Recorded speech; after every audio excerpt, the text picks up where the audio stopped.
And we're back here once again with another episode of the MSK show. And this is going to be episode 454. So I hope you guys had a great day and I hope you guys have a great rest of your week that is ahead of you. And in this episode of the MSK show, you know how we usually do like a topic and then I would use that topic for a YouTube video, actually. Well, it turns out tonight, after I got off work, I was thinking to myself, I am way too tired to actually boot up the YouTube persona that I have for like a video to kind of, put it all together like I normally do and all the talking points. Because usually people don't understand all those points that I bring up during a video. I've rehearsed that stuff in my head the entire day. So when I get on the show and we get to the video portion of the show, I just go off the top of my head. I just go off of what I've been rehearsing all day. That's like my way of like writing notes without writing notes. And there's just Mondays where I'm so tired after work. I'm just like, you know what? Let's just talk like, dudes talking sounds good to me, actually. But as you guys know, my gaming PC, my baby, he's still hurt. He's out of commission right now. He's in the hospital. But no, my gaming PC is still out of commission. I am talking to the computer repair guy. He's trying to figure out what's potentially wrong with it. He hasn't seen it yet, but he's trying to ask me like what's wrong and everything. So I'm going to give this like 2 weeks. Well, whatever he can do. If he can fix it and this is the cheaper route, I'm taking this route.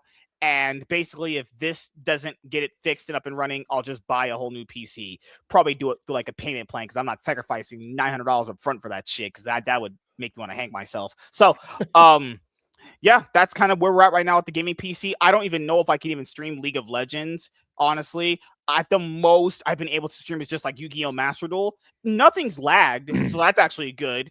But this computer needed a lot of updates, so this will get me this is technically my second PC. This one will get me by until the other one gets fixed. So hopefully my gaming PC gets fixed either this week or next week, actually, because holy shit, not having that sucks. This is bad.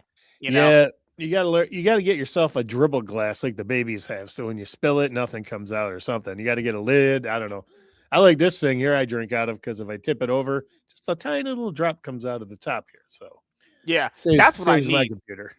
That is literally what I need. Because what's crazy is people ask like, how did you do it? I'm like, I don't even keep drinks on this side. Like this. It's like, okay, this is my left, that's my right. On this right side right here, I have a panel. I don't know if you guys have like panels that are like extensions. I have a panel that has like USB ports and extra outlets on it, and then it has my mouse pad. That's really all it is. Nothing, no drinks have ever really been into that time that I dropped the Gatorade on the computer. That's the first time the drink was ever in this area. I usually always keep my drinks and my food on this area right here. It's just, you know how like one time you do it and you right, screw right. it up. Literally, I messed up one time, Yep, and then it that's just all it hurt me. takes. One time I didn't do proper protocol, and then everything was ruined. So essentially, why they have rules. I actually did that at work years and years ago. Thankfully, that's back we had desktop computers. It was just the keyboard. I was drinking a Diet Coke from McDonald's. We went to lunch, and I picked it up, and it just slipped out of my fingers, and it boom, and it splashed. Thankfully, it was just a cheap keyboard, and no one got mad. I didn't get any trouble. Actually, I got more on my pants, but it was all sticky and everything. So I took it to our IT guy. He goes, "I can fix this," and then he gave me a new keyboard. And I went to him a couple of days later because I really liked that keyboard. It was laid out nice. He's like, "I just threw it out." He goes, "I'm not going to bother with a $12 keyboard or whatever, $8 or whatever it was at the time." But, I won't be able to understand. Yeah. This is terrible. Like this is awful. $900,000 machine. Yeah. Well, it's not even just like the actual upgrade and power this thing offers is just unmatched and unparalleled. Like going back, it would be like if I was married to like Scarlett Johansson and she would be like, and I'm like, you know what? I'm going to get better than her. And then I end up dating like Whoopi Goldberg, Ooh. We're going from like really gorgeous, beautiful looking lady to, whatever the fuck she's actually supposed to be. So that's the level of downgrade I'm talking about here. I'm not saying, and my previous PC got me through like essentially 7 years, What's crazy is I only actually installed that new one like 3 months ago. 3 months, and it's already out of commission. My baby. Oh, it's cold. My That's love. like going from watching Avengers Infinity War to Ant-Man 3. You're Ugh. like, "Oh, jeez." You're like, gosh, yeah, like you're watching Civil War, and then you're like, wait a minute. Now I'm Uh, watching Thor: Love and Thunder. Just oh, the yeah, absolute this is level of downgrade in a quality is massive just punch in so the noticeable. stomach. You and Whoopi would be oh my god, Orange, don't do this to me right now. I'm gonna cry.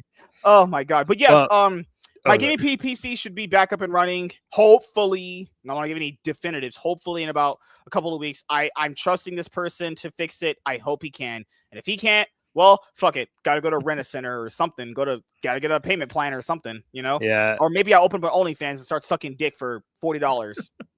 Well, I can't believe how much gaming keyboards are and stuff. I went to buy just a mouse pad. Like I was in Best Buy picking up Oh, okay. this Tableau TV thing to hook up because we got rid of the cable and wanted to have an antenna thing. And I thought I'm gonna get a mouse pad. They went over. They didn't actually have any mouse pads in stock that were out. But while I was over there, I was looking at keyboards because I saw someone. There was like a $250 keyboard. Was it a Razer one? Because I probably have that one. I have no idea. All I know is I was looking at it and I said to the guy, I said, "It's $250." I said, "This is like type for you." He said, like, "Oh, this is gaming. It does this, that." And like the only time I ever did gaming was on like a PS4. I think that's the last time I ever gamed. So Yeah. yeah, I don't I've had use all computers. I've actually had all types of gaming keyboards.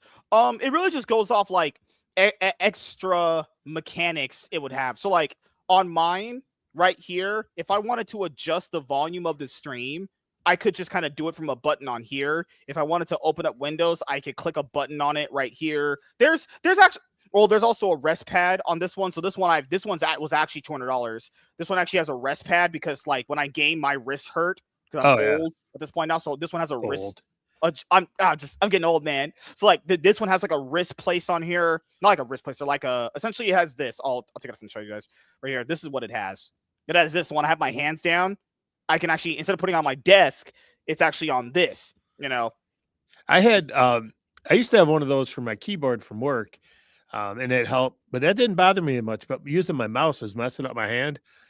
And when I bought my new my new MacBook, they gave me some store credit to Best Buy for some special. And when I bought like a couple accessories, I had some money left over, so I bought this little square mouse pad or wrist rest you just put right in front of your mouse. Mm-hmm. And I tell you what, I used to get like hand pain.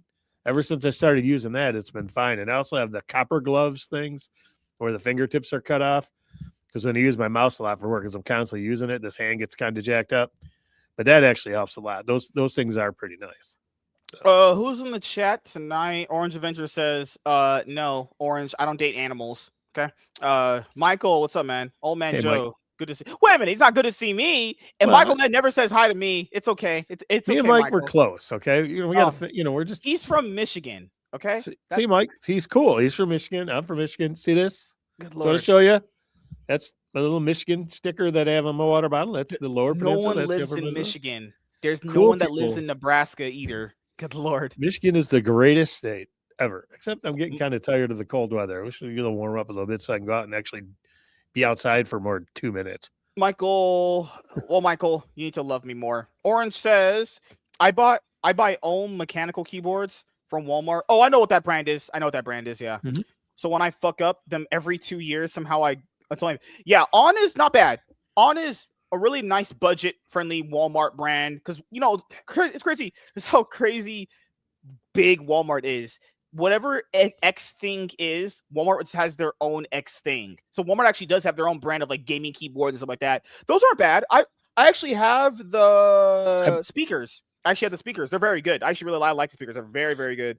I actually bought a mouse, an ONN or on whatever you call it, mouse from them when my mouse was crapping out. And I also, the mouse pad I ended up getting, that's when I went and got a mouse.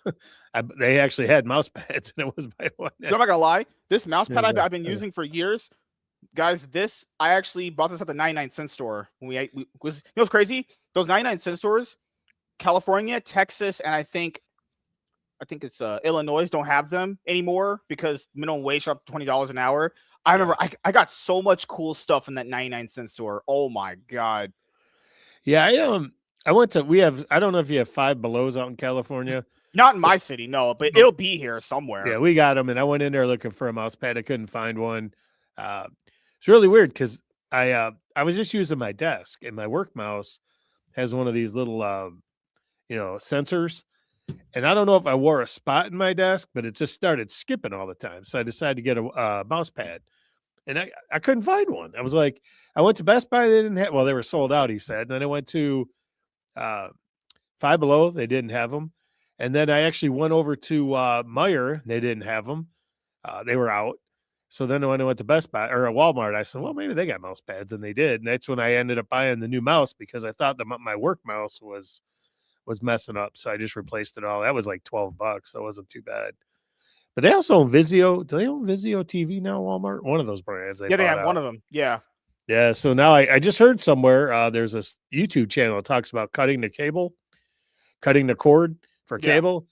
And they said you're going to have, when you have a Vizio TV, you're going to have a Walmart account to access the TV. Mm. Now, you're not going to have to pay anything. It's not like a subscription service, but you're going to have to log in to get to your home screen and all that through Walmart, and you're going to have to sign up for an account. That's why everyone has Roku. Everyone usually has a Roku TV. I love my Roku. It's awesome. Michael says, I have a Corsair keyboard with the silent cherry switches. I hate loud keyboard clicking sounds. I actually like the loud clicking sounds. When you It's get kind the of nice, satisfying. That yeah, like when you have nice switches that just do that. I don't know. I stimulate my brain when I have those loud switches. Really, I like the loud keyboard. Helps up my typing speed. Yeah. I don't mind the loud switches. I don't mind that stuff at all. That's what's fine by me. I like on my iPhone, I have the sound, so when I'm typing, it click, click, click, click, makes that little sound. I had an just think it's expensive Corsair satisfying. Lodge keyboards. The on shit in most cases is just good. Yeah. Like I tried out so many brands of everything. Like I figured that HyperX's headsets were the best because I tried out a bunch of the different ones, and then that's what I always told people. Even if you buy something and you think there's better out there, you could try simply just buying other brands and see if they work. Like you won't know what's the actual best brand unless you try them out. I've tried Razer, I've tried HyperX, I've tried Logitech, I've tried On. I would say if you don't like On, Logitech is probably like the next best budget friendly thing. Like everyone knows what Logitech is, you know? Oh, I see. Orange says nobody knows that Meyer is outside of Michigan. I know they own out west. They own some grocery stores. I forget what they're called, but they're owned under the Meyer label. My friend actually used to live in near Las Vegas, and he worked at one for a while. He was telling me about it. But yeah, Meyer is just basically a giant Walmart. A little upgrade of Walmart. It's a little nicer. Everything's more expensive, so I don't really shop there for food because Walmart's so much cheaper. But they got a lot of good stuff there. I think a good. If you ever buy like deli meats and stuff, they're probably a little better quality than Walmart, I think, but they are more expensive. So, Same thing with Target too. Like people in my city, like, why don't we have a Target? Well, guys, Walmart is like for ghetto people, honestly. Target is kind of like ghetto. Ghetto. Like Target is not as ghetto as Walmart, honestly. Like we need to have a Walmart here. Target is like some better class shit for a lot of people. Target's our little class here. They got a lot of stuff. I never really shopped there because, like I said, Walmart's my go to. But there's one by my house I've been to a few times, and they got a lot of stuff. I mean, and like they have like a little frozen food area. They got groceries, but it's not a huge grocery part in the one mine is. But they have, like, I went there to buy sweatpants because I needed them for the gym and I couldn't find a good pair anywhere. They had a really good deal on them and they were pretty nice. But yeah, Target though, I tell you what, don't go to Target at Christmas time. I went there this past Christmas because I was looking for sweatpants. There was like 4 million people in this Target. I was like, oh my gosh. Okay. I just left. I found the pants I wanted. The lines were so long. I'm like, I'll get them later. Because it was just That's so why ridiculous. for me in my shopping, this is something that me and my mom try to have us get to. Even though it sucks getting up early in the morning to go shopping and stuff like that, I always just kind of preferred shopping in like the morning. Like anything before noon, I always prefer to go to I try to get all that stuff done before noon if I have to and any days off because I hate going afternoon, lunchtime, dinner time. It is the worst. And then you'll see someone there that you know or know of, and then they want to tell you their whole life story. Hey, I know I haven't seen you in 5 years. I thought you were dead. Remember when you used to bang my sister? And I'm like, all right, dude. Oh God. As you guys know, I know a lot of women, so a lot of women always talk to me, obviously, you know. Well, I used to work 2 to 10s before they changed their schedules, and I used to love going shopping because, like you said, I'd get up, I'd be at Walmart by like 9:30. So anybody going there on their way to work for something were already gone. Usually there might be some old people around, but it was really nice. There was no one there. Now I work 8 to 4, and if I go after work, depending on the day, it can be busy. But Mhm. just what you got to do, you got to do because and they used to be open 24 hours. And I remember I used to work 2 to 10. I worked about a half hour away. I would go grocery shopping at about 10:30, 11 o'clock coming home from work. But then when COVID hit, they closed at 11 or 12 now. So Dude, remember when can't Walmart go used to late. have the 24-hour Oh yeah, locations? the one That by was my all of them amazing. were. Yeah. Yeah, they realized I think when COVID when they closed down at night that it was more price effective just to not be open because they were wasting money with employees and stuff at night.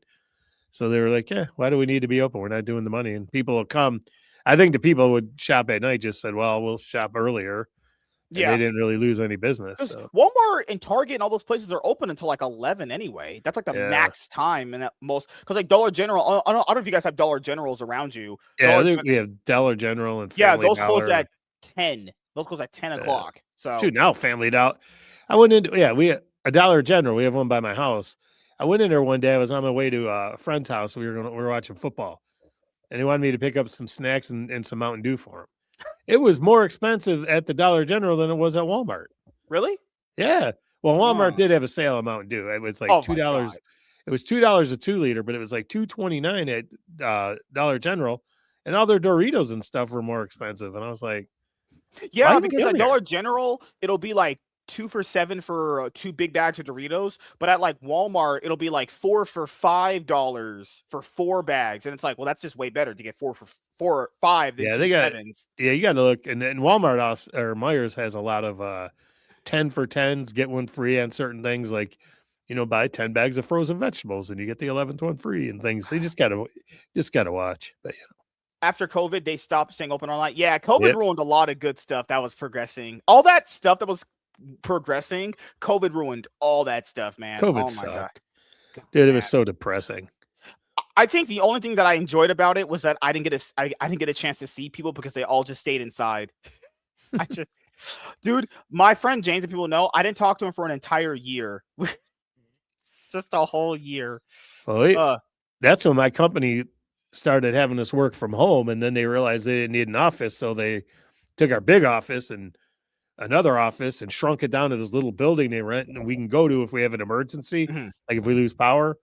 But as of March of 2020, it's been 6 years now. I've been working from home, which I actually really like because, like I said, I work at 8 in the morning. Now I set my alarm for 7:15, get up, take 15, 20 minutes to get ready and, like brush my teeth, maybe eat something, use the bathroom, whatever I got to do. And then boom, I sit down at my desk. And if I'm really tired, like we were here doing a stream one night pretty late, I set my alarm for 10 minutes to 8, got up, logged on my computer, ran and brushed my teeth, make sure I was logged in so everybody knew what I was doing at work. And then, it was like, but yeah, but working from home was great. It snows outside. Yeah, who cares?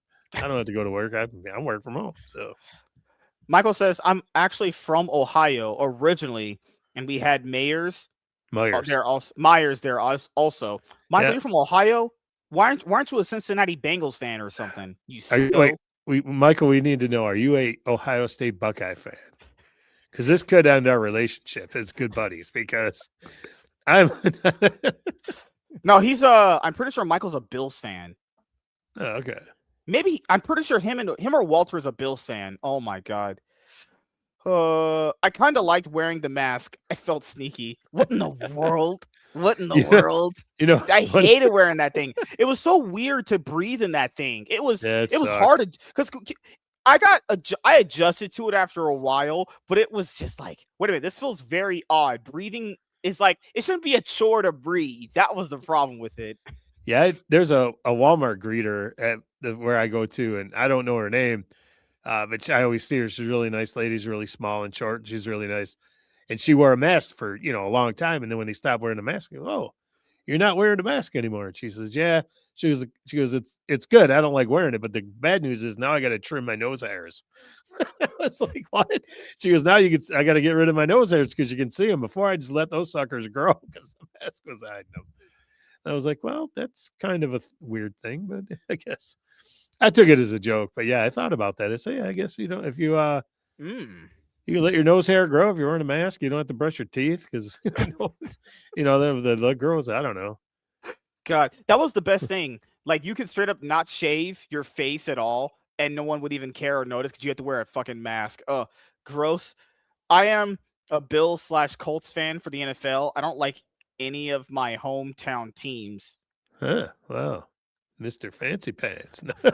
Well, the Colts haven't been relevant in forever, and the Bills just constantly disappoint with Josh Allen. So, oh, I Michael.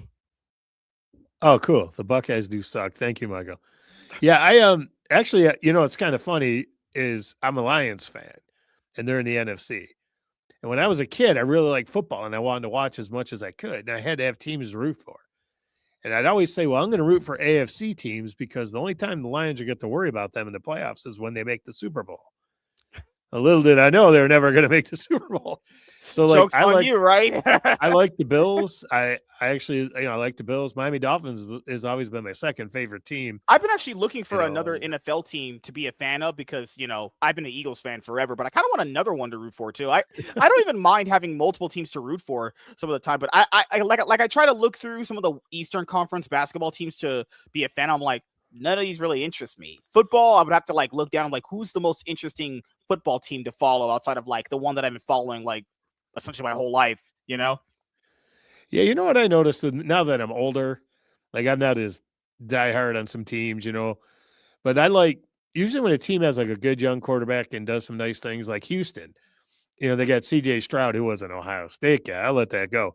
But he was pretty good and I liked him and I kind of root for him. Daniels over in Washington, I think he's a good young quarterback, so I like watching him play. So I don't mind Washington as much. I used to hate Washington because I was a Eagles and Cowboys fan when I was a little bit, and so I didn't like Washington or the Giants. But now I'm like, yeah.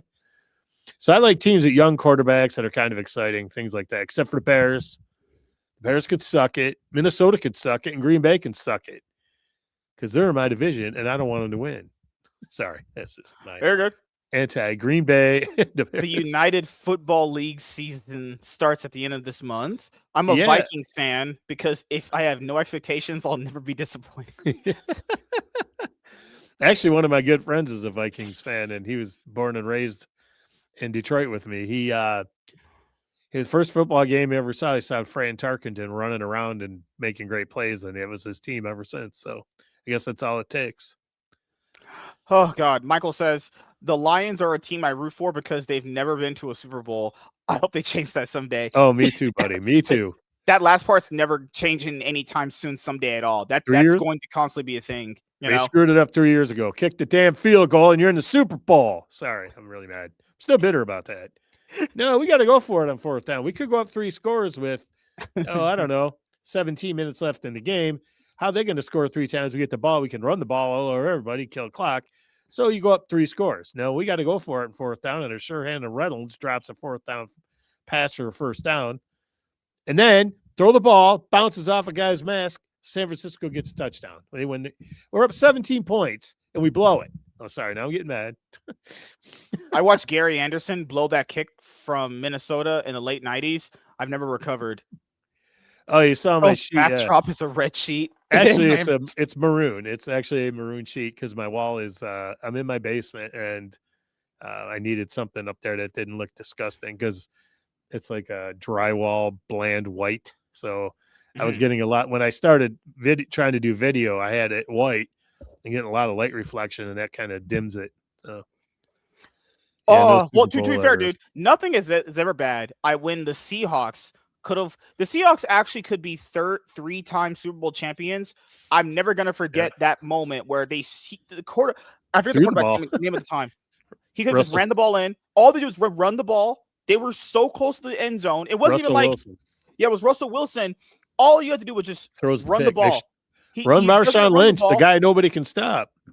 All you do is run the ball. If you run the ball, you get the points, and then you get the kick, then you get the field goal, and you win. Do you guys know what happened? He threw it, and then it got intercepted, and then they lost the game. That has to be the biggest throw I've ever seen, minus that Falcons comeback that the Patriots had, because that was just like because there's no reason for that to happen though. That title, I almost don't even count that. That was more like the Seahawks Well, they lost screwed and that you up because won. they should have just ran Marshawn Lynch. Nobody was stopping the guy.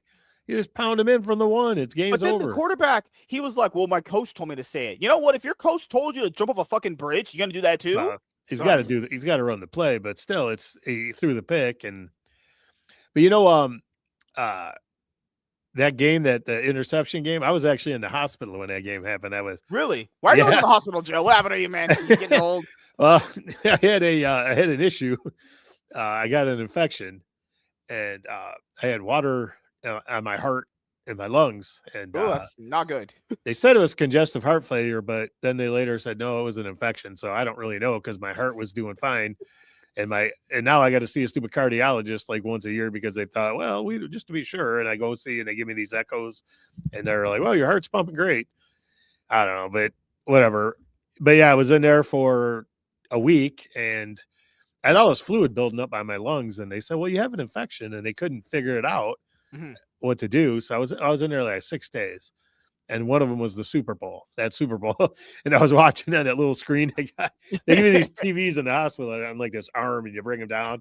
It was fine, but I had headphones in. It sounds better. I had headphones inside the little speaker thing. But yeah, I had to watch it in there. And they wouldn't let me eat or drink or not drink very much because I was eating all this fluid. And at first they said it was pneumonia. Then they said it was infection. Then they go, no, it's congestive heart failure. But then they gave me a heart cath, and he said, well, your heart's doing fine, so we don't know. It was weird. But anyway, so I've been fine ever since then. I just had to watch the Super Bowl in the hospital. Last time I went to the hospital, I was super sick with something. I don't know. I ate something, must have not been cooked, whatever. I was fried. It was so bad. I don't, because I didn't go to the drugstore to get the medicine, because you know how they give you the free prescription sometimes to go and get like the basic antibiotics. Yeah. I was like, you know what? I'm gonna just get better all on my own. I tried to get up out of the bed. I immediately collapsed. You had food poisoning, dude. It's the worst. It literally made my legs weak. I was contemplating. I was like, do I have to call someone to get me back home, because I legit couldn't stand. Yeah, my first apartment, I had a couple of roommates when I was 19, and we all got food poisoning. We went to the same restaurant. Place has been closed for years. Next day, all three of us, we were all working. We all worked for Domino's Pizza at the time. Mm-hmm. All three of us had to come home. We were dying. I remember my stomach hurt so bad. I couldn't get out of the bathroom. I had to call my boss. I'm like, I got to go home. I can't. I can't. I literally was getting sick. And so she came in. I went home. I shouldn't even been driving. I was so out of it. I walk in the door, and my old roommate Fred's laying on the couch. Ugh. And 2 minutes later, our other roommate Tim comes in. Ugh. I'm like, we ate at the same place the day before. It had to be that place, and it was so bad. My stomach hurt so much. And the good thing, that place had 2 bathrooms because they were constantly being used. So yeah, you don't want food poisoning. It's the worst. Yeah, I remember one time I had called off from. It was one of the rare times I did call off from work. I had called off because I was just in the hospital the previous night, and I was like, I don't want to get out of the hospital and go to work, because that would just be the worst. There was one time I did do that. That was the worst, to basically go to the hospital and then go to work. I just called off. I was just in pain. Then I remember coming home and not going to work that day for Monday, and I was like, wait a minute, this is what it's like to not go to work on Monday? That's crazy, because up until a certain point, I had only ever gone to work on Monday. Like, I've only ever had like very few Mondays off ever, because that's what I always kind of been accustomed to. You go to work Monday, that's it. That's the start of the week, you know? So that's your schedule. Good Lord. But I wanted to talk about something that ended up happening recently this past weekend. It was actually on Sunday. As you guys know, like with Comic Book Wednesdays, or as people call it, New Comic Book Wednesdays, the official term, guys. I'm not a nerd. I'm not a nerd like you. I'm a Giga Chad, charismatic rich guy, obviously. Okay, so, Giga Chad. So the Oscars ended up happening yesterday for Oscar Sunday for 2026. And this conversation keeps happening all the time. And I was in this Facebook group, I think it's called like Nerd Haven, that Joe said to join. And then these people in there are going back and forth on what movie should win Best Picture, all this other stuff, right? This is how you know it's not even just about these people. It's actually just what I found out about these award shows actually devalues them more in my head. I want you guys to actually really listen to this. I'm not making this up. You can go and look it up for yourself. This is a factual thing I'm going to tell you. Do you know how back in the day in your brain you would say, wait a minute, did these guys actually watch the movies that they're giving these awards to? You know that thing you would constantly tell yourself and other people, and you would constantly have those conversations to yourself? What actually ended up happening was we were right. It actually was a rule they actually implemented, not I think this year, but the previous one. It's around like when the Batman came out and people were asking like, well, why isn't the Batman nominated for Oscars? Even though it really shouldn't, because it's not. I don't know, it's not that it's not that good in my opinion. But it was one of those movies where it would come out and it was actually revealed in the Academy Awards that the people that were actually giving movies awards didn't even watch every movie that they were giving awards to. So keep in mind, the Oscars have been going on. Actually, I have to look up right now because I need to give you guys a good description of it. When did the Oscars begin? When did the Oscars come out? 90 years ago or something? 88 years? Good Lord. Oscars start. Let me see. When did the Oscars start? Yep. The first official Oscars was May 16th, 1929. So, you know, I don't know if they were doing the same things back then. Almost 100 years. Yeah, because it is actually the oldest modern Hollywood award show. Yeah. At some point, I'm not saying they always were like this, or at one point they changed everything. The people that were giving out the awards, guys, didn't even watch all the nominations. Yeah. Do you know how devalue? Do you know what that means? That means that a bunch of movies you may have liked or disliked potentially were snubbed, didn't win because someone is just kind of giving awards to people just based off popularity contests. There was nights where a certain movie just swept the entire thing. Now, keep in mind, I'm not saying that that person or those people that worked in that movie didn't deserve that award. What I'm saying is it's very disingenuous to find out, wait a minute, that person may have won that only because another person just liked them more. Guys, do you know what that means? That straight up devalues any bit of that award show prestige, right? You come to find out if they're just giving shit out because it's a popularity contest, that's no different than the People's Choice Awards. The People's Choice Awards is like the Oscars is like the only award show that people kind of consider somewhat meaningful. No one gives a fuck about the People's Choice Awards. No one cares about the Teen Choice Awards or any of these other like the Saturn Awards. Like, who really cares about the Saturn Awards, right? And then come to find out, the biggest one that matters in quotations, come to find out these people are all just disingenuous and they're voting to give movies awards they haven't even watched. That should be like the least requirement to vote on this panel. You have to have watched all these movies. That should be the least. That should be like the most interesting thing, right? You're giving someone pedigree and history. This award, this means a lot to people that work in their sphere, right? This means a lot to people. So we should do our due diligence on making sure that the people that are giving these awards out all watch these movies. That should be the bare minimum. Then come to find out they hadn't been doing that. Why do I get that's real? If you know that, why would you give a flying fuck about these people's opinions? They've proven they don't watch the movies, even the ones that are Oscar bait. I'm not talking about like, should they nominate Sonic the Hedgehog 3 for Oscars, which it should. That's my opinion. Obviously, jokes aside. So, and my thing is also, why does your favorite movie need an award for any level of validation? Batman the Animated Series, one of my favorite shows ever made. I love that series. It won a daytime Emmy. It isn't. Does Batman need that daytime Emmy to prove to you it's good? No, it doesn't need that at all. If it didn't win anything, you'd be like, whoa, it should have deserved an award. It doesn't matter either way. Stuff you like shouldn't need validation like that. What, like that horrible Suicide Squad movie, the studio cut up one, that won an award for like best makeup. Now, was the makeup very good in that movie? Yeah, it looked very good. But that movie won an award. That horrible, disgusting Suicide Squad movie they put out back in 2016 after BVS won an award. Guys, they nominated Black Panther for Best Picture, I think. That's fucking insane. Black Panther was Best Picture? Well, like Alan Ing and Chris Gore from Film Threat were talking about that not watching, I believe, one of their shows. It could have been them. I'm trying to remember. But I think they said now to vote, you have to log into a website and then they have to like record you watching the movie, make sure you watch the whole thing. Or that's what they're trying to do. Right. Because it got out, like you said, people were watching the movies. And, you know, they went to 10 movies that they get nominated for Picture of the Year. And the reason they did that was there was a stretch there in like the late 90s or mid 2000s area where they were nominating like 5 movies nobody ever watched. Some of these movies would, were limited releases in like 10 theaters and only did like $155,000 or some crazy numbers. So and people weren't watching because they didn't know the movies. So they expanded it so they could get more movies like F1 and Yeah. Sinners and those kind of things. And genre movies like sci-fi and horror never were getting anything. And it was kind of nice to see Sinners clean up a lot, because I like when a genre movie actually gets credit, for doing some good things. And, uh, I just, because a lot of times these movie snobs, they think, oh, Superman movie, well, I'm not going to care about that. And, oh, what's this horror movie? That's for plebes. That's for the lower folk. That's not for this highbrow. And then, what's that movie that won a few years ago, Crash? Nobody ever saw that movie. It was like Or what was a Parasite? 800,000. But Parasite one. No one, did no it? one had Yeah. even really ever heard of that Yeah, before it nobody even won. watches these movies, and these people think they're so highbrow that they gotta pick this garbage.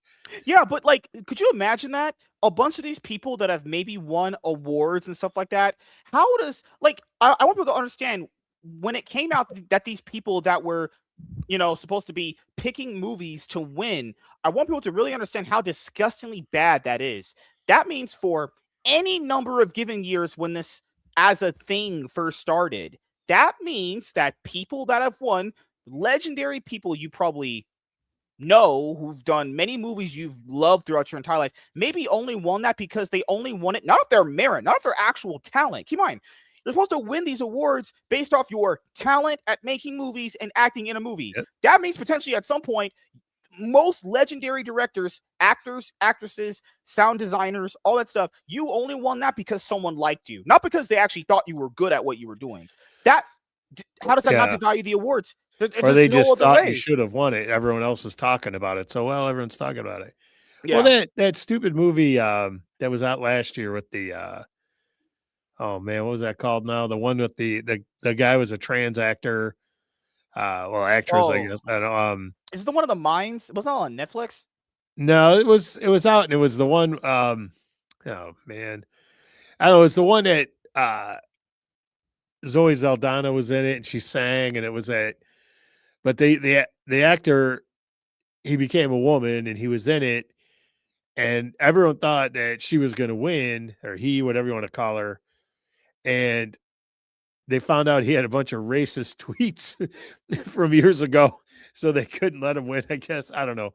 But that movie was so bad, but it got nominated for a bunch of stuff. And I just remember that song because I didn't see the movie, but it looked just terrible. I tried watching a few minutes of it once, but Alan Ing from Film Threat was singing the song, and it was, how do you say it? It was a man to woman, woman to man, penis to vagina.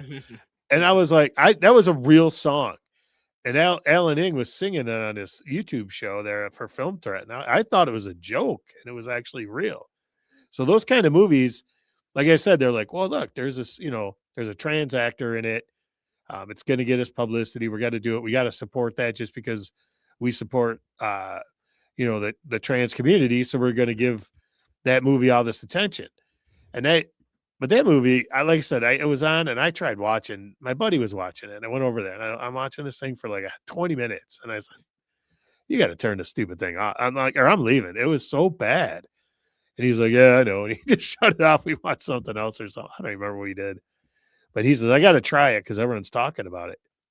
I can't think of the name of that dumb thing, but yeah, it was about he was a drug lord, and he was a man. Then he transitioned. He had a wife and kids and something. I don't know. It was. And then the guy was like real insulting to Mexico when they filmed it, and he basically said it was a dirty country or something. And so they filmed it in Spain or Germany. I don't even remember. It just was like all this controversy over this movie, but it really just because the the Academy Awards wanted to support the trans community, and that was why it got the attention it got. Do you So, remember when Scarlett Johansson was supposed to portray a Looney Tune character in a movie, and it got so much backlash they actually scrapped the idea? I'm old enough to remember that she was supposed to play a trans character in a movie. oh really? I don't remember that, but yeah, you're Yeah, that was a probably right. long time ago. I know God she caught heat for damn. playing an Asian character from a video game or something. I didn't see the movie. I just remember everybody talking about it that I worked with. They were into this game, and it was supposed to be an Asian character, but it was actually white somehow in the video game. I don't know, or the anime. Maybe it was an anime they made live action, and she caught a lot of flack for playing that character, but I didn't see it. But I remember people talking about it. Also, because outside of all that, I know people talking about Sinners and all that stuff. And hey, if people like Sinners, that's fine. I've not seen it. I can't I really liked speak to it. its quality. People have said it's from like A Dusk Till Dawn. I will say this: I've not seen that movie either. But I will say this as as a thing to people. There's gonna be movies you've seen that are based off of other movies. Like people really need to understand. Like, there's not many movies that have come out that aren't based on or inspired by another movie. So even if the movie does kind of resemble, I'm not saying I've seen either one, but I'm just saying this as an example. Like, let's say it does resemble Dusk Till Dawn. That's not bad. Most movies you've ever watched in your entire life, the modern ones from the 80s, 90s, early 2000s, late 2000s, mid 2010s, all that stuff is inspired by other things. Star Wars, the thing that you guys used to love, was inspired by westerns and like Japanese movies or some shit. Like Yeah, even the that samurai was movies. Yeah. inspired by people, right? I've never understood that low. How is that a knock if it's inspired by that movie? Actually, that just goes to show you how much that movie inspired that person. I think that's an actual. It doesn't like. That's what I don't get. I don't think that's a criticism though. I think that's kind of stupid, honestly. Well, I saw both movies and I liked both movies, but basically the general premise of being locked in a bar and fighting off vampires was kind of the main impetus of both. The action, but getting to that point was real different. I mean, Sinners was about these two brothers who were dealing with crime in Chicago, and they ripped off Al Capone and some other mobsters, got this money to open a bar in the South. They had to deal with the Klan. Um, there was issues of Haley Steinfeld played a woman who was mixed race, and then the brothers had, each had a woman in their lives, and there was the whole thing of sin. And where Dusk Till Dawn, it was about two criminals who go on the run. They end up in Mexico. They kidnap a family and force them to drive them over the border with Harvey Keitel and his kids, and then they end up at this bar, and they all get locked in, and they got to fight vampires. So it was everything surrounding that was different, but that main action sequence stuff was basically the same. But in From Dusk Till Dawn, you got Selma Hayek. You just got to see that scene. If you're a fan of Selma Hayek, you got to see that scene. It's like, Selma Hayek, she known for just going off in some of these movies, just letting it all out. That was peak Selma Hayek, and she would play the stripper, and that's all I'll say about that. And but yeah, there was a common theme, like I said, the villains, the vampires, and the bar. But other than that, getting to that point was so different. And Michael B. Jordan, I think. Now, Timothy Chalamet, people are saying he might have deserved the Oscar for Best Actor. I don't even for I Marty saw Supreme. a few movies that guy's been in. I've never been that impressed with that guy, honestly. I've only seen him in a few movies, honestly. Yeah, but they say he was in Marty Supreme. I didn't see that, and he was really good. But Michael B. Jordan played two guys, and if you watch the movie, that he plays the twins, and they do such a seamless job of having them on screen together. I kept forgetting it was one person playing two people, and he did subtle differences. Like the one brother had a dimple in his chin, the other one didn't. His movements were different. And the one twin, he actually wore bigger shoes, so he would walk differently. So I thought it was a great job, and I thought he deserved it. Now, Timothy Chalamet probably was really good in Marty Supreme. Everyone keeps talking about that, but I was all for Michael B. Jordan to win that Oscar. I was really happy for him because I really enjoyed his performance, because I watched that movie, and the whole time I was like, wow, that's one guy.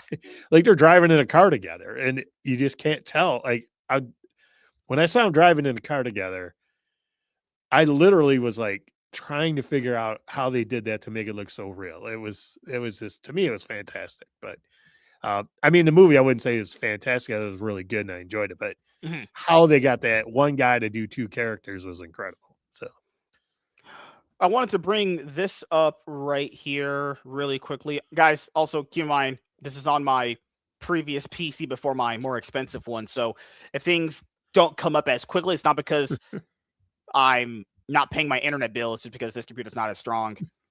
All right, so let me make sure this is bigger really quickly. So this guy's Twitter account, PageMaster, had a tweet where it said, Movies have gotten so bad. Seriously, they aren't good. When's the last time you watched something as captivating as No Country for Old Men?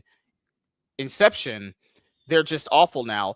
I will say, keep in mind, that's also a Christopher Nolan movie too. That's Inception. I've never seen Inception actually, but I know that that's a Nolan movie. He directed that after Eh, The I Dark wasn't Knight. a big fan. It was okay. It is. I don't know. I wasn't that high on that movie. Nolan seems to be the guy where any movie he makes is talked about forever. Something with Yeah, that guy, just he touches a movie and it instantly just becomes he does some good work, but that movie I watched it and I was just like, eh. Parasite was great. I've heard no one ever talk about Parasite though. I don't even know what's about it. I heard so many bad things about it. Anyone else watch it? The second half of No Country sucked ass. Well, okay. It was This a pretty guy's good movie. I wouldn't go that nuts. Train Dreams, Inception, not that great. Tenet was better. Tenet, Oh, Tenet. uh, I couldn't Tenet stand it. is I couldn't so even get through overly it. long for no reason. Like And it Tenet, just Tenet jumps actually around could from have been a nowhere. really, really good movie. The problem is that it's overly long for a plot twist that's really basic, actually. Mm-hmm. Because the plot, I don't care about spoiling it. Guys, don't watch shows if you want to get spoiled. I literally don't give a fuck, honestly. Tenet's spoiler is that basically in the first part of the movie, that guy, like, that saved that one guy is dead. And then as time reversed itself, he was the guy that proved himself at the end that he saved him. Keep in mind, all that didn't even in excuse like that whole love thing that Denzel Washington's kid was doing. Like that movie, the more I thought about it, that Tenet is the most forgettable movie that I think I've because it's just overly long too. It's long. overly long It for tried no to be reason. confusing, and it was really, I mean, it was so obvious that he was going to be the guy who saved himself or whatever. It was, I don't know. I watched it and I was just like, oh God, just will this end? Because then you're waiting for the plot twist and you're like, well, this whole movie is really long. It's like pretty much a 3-hour fucking movie. Oh, The plot twist wasn't that good. It's really predictable. And like he has this love thing going on. And like I'm not even sure how like the way that time is structured in that movie works. That's never really properly explained. Things get reversed and they fast forward. I'm like, that to me, I think Tenet's his worst movie because Tenet makes no fucking sense at all. It's actually not good. Yeah. The people that say it's really good are just pretentious fucking retards, honestly. That's like Inception. It was kind of, I don't know, it was all over the place. It was like, it kind of bored. I actually fell asleep watching it. I will say Godzilla Minus One is a movie that people have constantly given praise for. I want to see that. I have not seen it. I had Netflix, didn't watch it. Then my subscription ended, and then I haven't renewed yet. When I renew, I'm going to renew sooner or later. I'll watch that movie. The people making movies do not think it is their job to entertain you. The people making movies think it is their job to propagandize you. Oh, good lord. Yeah, that's pretty much true. I mean, they're all about the message. The Lighthouse is the most recent movie I've seen. It was truly great. The Lighthouse, it's not a bad movie. It's a weird movie. The Lighthouse is a very odd movie. I wouldn't call it bad, but I wouldn't call it memorable either. You know, no, it's with William Dafoe and Robert Pattinson. Yeah, I've seen the Critical Drinker's review of it. He liked it, and I saw it. And it looked kind of weird. So I never watched it. But in my own personal opinion, when you're watching it, it is good. Like if you actually buy into like that premise of a movie, if you actually buy into like the characters that they're actually portraying, I don't mind the movie. My problem with it is that it's just really forgettable. Like. It's one of those forgettable like movies. Like if you didn't bring up The Lighthouse to me, I wouldn't even remember it. Really, like it doesn't stick out that much in my head. Yeah. I've seen it like twice actually. I thought the Dune movies were of great quality, story, character, cinematography, all excellent. I thought the first Dune movie was fucking boring. I agree. The Dune movies have great cinematography, special effects, all that stuff. I thought the first Dune movie was really boring, not interesting. I would never rewatch that movie ever again. So boring. Like I never got into that. I don't know if you ever heard of Nerd Cookies, her website, her YouTube channel. She's on Film Threat versus often. That's how I found her. She's always talking about the Dune stuff and the lead new or whatever you say is into the director. Yeah, but she touts it all the time, and I it's like, man, I don't know. I guess maybe that's just not my genre. That kind of that particular movie. I mean, I Scott like said, sci-fi and fantasy, but that one just didn't really jump out at me. visually stunning. Dialogue was mostly awful with no interesting. That's my thing too. That movie, the first Dune movie, has no interesting characters at all. They have Jason Momoa, not interesting. They have Timothy Chalamet, not interesting. Rebecca Ferguson, not interesting. That one dad character that overthrows the other dad guy character. I got the plot of the movie. People are like, well, if you didn't like it, you don't enjoy cinema. It's like, no, Dune is fucking boring. Fuck that. People Like, use I literally cinema. sat there. This was back when, like, like that certain Asian thing was almost over, and I contemplated calling a girl over to blow me when I was watching this because this movie put me. And I was like, "Fuck, is this over?" Like, god damn, come on, guys. Warner Brothers put that movie out day and date on their streaming service, so I just sat home and watched it, and I was like, because that's when you could do that. They had that day and date thing back in 2021, Yeah. and it was like, bro, what the fuck is this? It's boring. It literally is paint drying. It is like, dude, what is happening here? It's a whole movie just based off world building. And there is a part where the one guy overthrows the other guy. I don't mind that. Like, that was the only interesting part of the movie, was when that one guy overthrew that one guy. That's it. Everything else is like, fuck, can I get blown? Any excitement here? Fuck. No, there's that thing in movies. When does it actually start? No, when does Dune start? Because I don't fucking know when it started. Does it get entertaining after this? Because I don't think it does. Yeah, I haven't seen it. Did you see Rebel Moon with I give up on Zack Snyder after Army of the Dead. I was like, I'm done. I tried watching it because I thought, like a space movie and everything. And I watched a couple of reviews from Little Platoon and then Disparu. And they made it sound really weird. They kind of ripped on it really bad. And I said, well, sometimes these guys I don't want to say they exaggerate, but they get into the reviews and they do make fun of it a bit. And so I tried watching it, and it really was as bad as they said. There's so many slow-mo scenes with them like harvesting grain or whatever, and it was just like, oh my gosh. And the thing that bugged me, and I kind of wish this was never, I mean, I guess I've realized it, but I hate now, and it's to the point now when I see this in TV show or movie, I hate it, is when you need to introduce the characters, you have them just line up and tell their story. And that's what they did in this Rebel Moon. The bandits or whatever you want to call them, the rebel guys that were fighting. There was like 6 of them, and they just sat at a table. And it wasn't even like around the table. They're all on the same side facing the camera. And this is my story. I was hurt by the Empire, whatever the heck they called it. Next person, well, I was, I got to get revenge on the Empire because of blah, blah. And it's like they just tell their story, and it's so boring. And I hate when they do that. And I watched Starfleet Academy, which is a big mistake. And one day you're going to let me go on my 20 minutes anti-Star Trek Academy. I still can't believe people actually said that. Like, Paramount was going to make good decisions. I was like, guys, Paramount has to make good decisions with a lot of things. Actually, do you know there was a movie called G.I. Joe Retaliation, guys? And the pitch of this movie that actually came to fruition because it actually passed through channels of people. Do you guys know this thing about G.I. Joe, what you like about G.I. Joe? Mm-hmm. You like it because it's a big group of people with different personalities, testosterone, and all that stuff, right? You know what's the crazy thing about it? If this movie came out today, this movie, I swear to God, would make $3 million at the box office. This movie's premise was we are going to kill off every single Joe. So, like, we're going to get them into the spot where Cobra's going to wipe them out. So the main thing you like G.I. Joe for is having all of them there. And this movie goes, we want to kill off all of them. We're going to do what we want to do because we know better. Oh, but what I was saying about Starfleet Academy, when they introduce the bridge officers, the captain comes on and just says, hello, Lieutenant so-and-so. Hello, Lieutenant so-and-so. Oh, Commander so-and-so. You never remember their names. You don't know anything.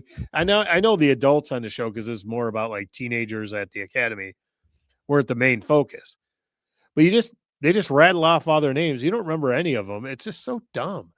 And I now when I see that in a movie, it's, well, I need to tell my story. Well, I don't know. It's just lazy writing now. It kind of bugs me.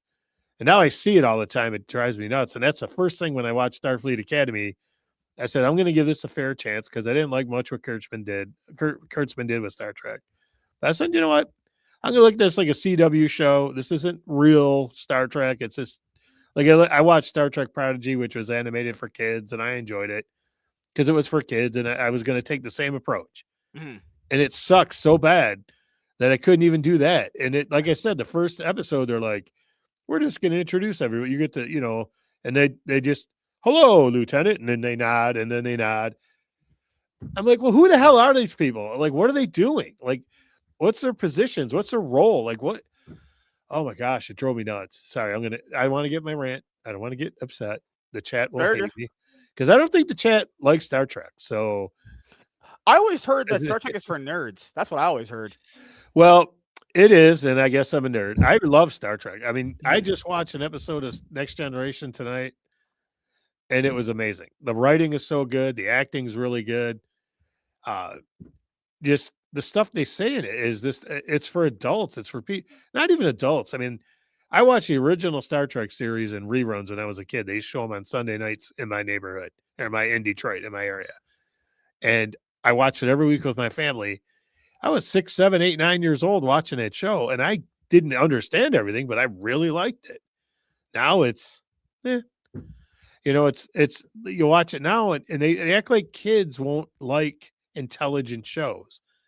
And I'm watching Next Generation, and they got an episode in there about it's called The Drumhead, and it's all about kind of like political uh bullying, like where they ostracize somebody, and it's fear mongering, and it's kind of reflective of the Red Scare that happened in the United States in the 50s, where they were blaming everybody being communist, and they were trying to root out these traitors on the Enterprise, and they were just throwing false accusations around. It was a smart, well written, well acted episode. Then I watched Starfleet Academy, and they got a hologram who doesn't have clothes. Literally says she pulls her underwear out of her butt. Like the hologram, they're hologram clothes, so they don't go up her butt. She doesn't have a butt. And I was like, this is what we've come to with Star Trek. Sorry, I'm rambling about Star Trek. Let's talk about something that people like. No. It's the same thing that would happen with a lot of these like Disney Plus MCU shows too. Same thing would happen. Some of those Star Wars shows too. Just dialogue is happening and nothing is sticking in your head at all. Also, this guy said maybe this Project Hail Mary will be the last movie before AI takes over. I'm excited about it. Okay, that this Killers of the Flower Moon is up there. I thought Inception was pretty awful. No Country is great. Been saying Hollywood is dead years ago, full of superheroes and remakes. Well, that's the thing is though, like, okay, I am very not much liking new things that Hollywood has given us as far as like movies and TV shows. But if since they're a business and they have to make money, and I don't like making this point, but I do, you guys only pay for sequels and remakes. That's like a factual thing. Yeah. You only pay for sequels and remakes. So what are they going to keep giving you? Sequels and remakes. All these other like random original movies, even though these things are based off of books or other adaptations of something else anyway. Let's say I even grant you that, even though it's not true. You don't support those movies though. All these people that say, well, we should go support this other movie and that other movie and that other movie. You don't. Like, I hate when people are virtue signaling in that way, and it's so performative. You don't support those other movies though, so you're only gonna get that. Like, I keep in mind, I'm not even disagreeing with you that they should only make sequels and remakes, but if that's the only thing you're financially supporting, because like you're saying one thing while your actions are showing another thing, and any business is gonna take your actions over your words. Because if I went off people's feelings, I would be broke, homeless, and living like radio on the streets. You know. Well, you're right about the remakes. Like they had Zootopia 2 did like $1 billion. The Inside Fastest Out $1 billion animated movie ever. Fastest. And those are great. Kids will keep going to see those. And the thing is, you want to get that sweet spot. Like in the 80s and 90s, you had like the 3 Back to the Future movies, a couple Ghostbusters, a few Die Hards. So they had sequels, and people went to see them. They supported them. But then there was other original movies that you would go see. Like Saving Private Ryan came out. That might have been in the 2000s or in the 90s. But, you had this mix, or you get a show like, or Top Gun comes out, or you get, like Risky Business was a comedy that blew up. And you get things like American Pie that exploded. Then, of course, you got a million remake or sequels. But you want to have that good mix. And I think the problem is, studios want to be so safe with the new stuff. They don't want to greenlight anything too risky, or they greenlight stuff that they think is artsy or aligns with some political message, like that One Battle After Another. the only reason that won Best Picture is because it was all about, well, we're going to fight fascism, and this is a stand-in for Trump, and blah blah blah blah blah, and white racism, and fascism. That movie sucked. I couldn't even get through it. It was so bad, and it's just so either you got this real heavy-handed movie, or you have something really safe and dull, or you have remakes. That's why horror is doing really well because what's that? Scream did really well, and it was like what, Scream 7? Didn't you go see that? Yeah, I did. And you said it wasn't that great, did you? I think it's the worst Scream movie. Now, come on. When I say that, that has nothing to do with Melissa Barrera or Jenna Ortega's situation with Paramount. I'm saying that based off a film perspective. Keep in mind, it still has Scream elements that I really enjoy. I love that franchise. But it still has, people say comic booky. It still has Scream in it. It's just not very good Scream, I would say. And when I was a kid, they reeled off a Friday the 13th movie every year, it seemed like, and Halloween had sequels. Saw that was for me because like keep in mind horrors. I had a different entry in horror because I was like kind of scared of those movies until I realized they're not real. So I just turn off my brain when I watch them. Like Saw was that for me for every year. Like ever since I was a little kid up until I was literally like a senior in high school, we had a Saw movie every year. It felt like the first one was really cool. I tried watching the second one. I remember watching the first one in the theater. I think anything after the second one is just really just not good at all. But they start churning them out and they give it less budget. They know people see it, they'll make a few bucks. But like I remember watching a movie. I don't know if you've ever watched it. It's called The Others with Nicole Kidman. And I've heard of it. Is that a comedy movie? No, it's a horror movie kind of, but it's more it's low key horror. It's not like gruesome. Don't you mean high key, Gray? But it's for Joe. Who are you? But it's about this woman who lives in England in like kind of the rural country area during World War II. And her kids have this disease where they can't be in sunlight. And so they always got to keep the place dark. And these three weird people, well, they were kind of weird, but they get like this maid, this house girl, and this groundskeeper that are really strange, and they come to help them out. But it's like a ghost movie, and it has a big twist. I don't want to ruin it because I'm telling you guys to see this movie. But that came out. It was different. It was interesting. I really liked it. Now, I don't remember the box office, but I'm fairly certain it made money. But that was different. It had a twist. It came out about the same time as The Sixth Sense, which was new and different, original, and had a big twist. So, they did try things back then. Excuse me. But, now it's when they try stuff, it's like, I don't know what you're trying. Like this new The Bride movie that came out. That movie bombed, and I don't know anybody that I've seen anywhere say it was any good.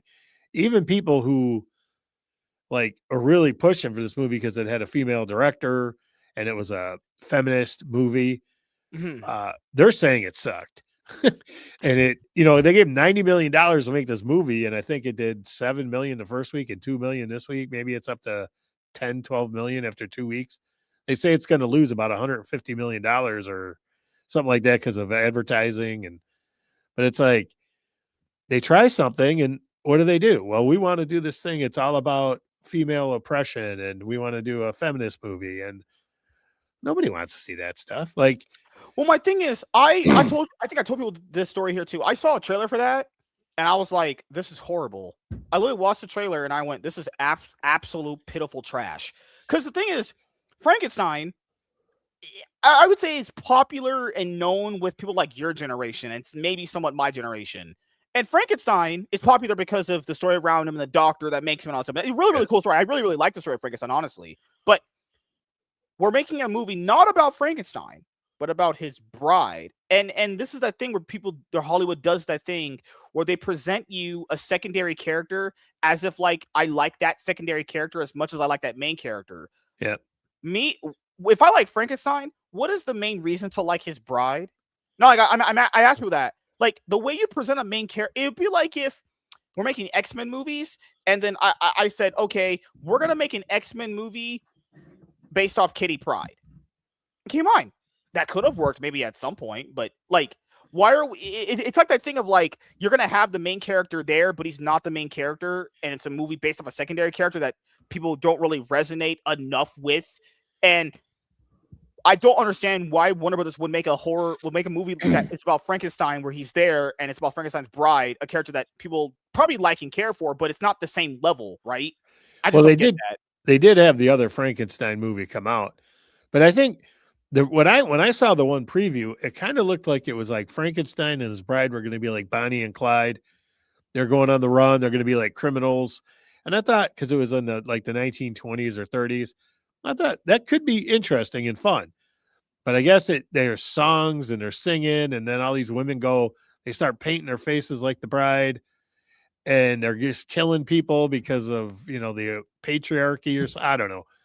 But like I said, they take this chance, but they take this chances on dumb things, and they don't give potential good movies a chance to thrive. I don't know. There's a disconnect somewhere between, okay, we're going to have these sequels, which are fine because kids will like them. Kids are going to, that new Moana live action will probably do $1 billion.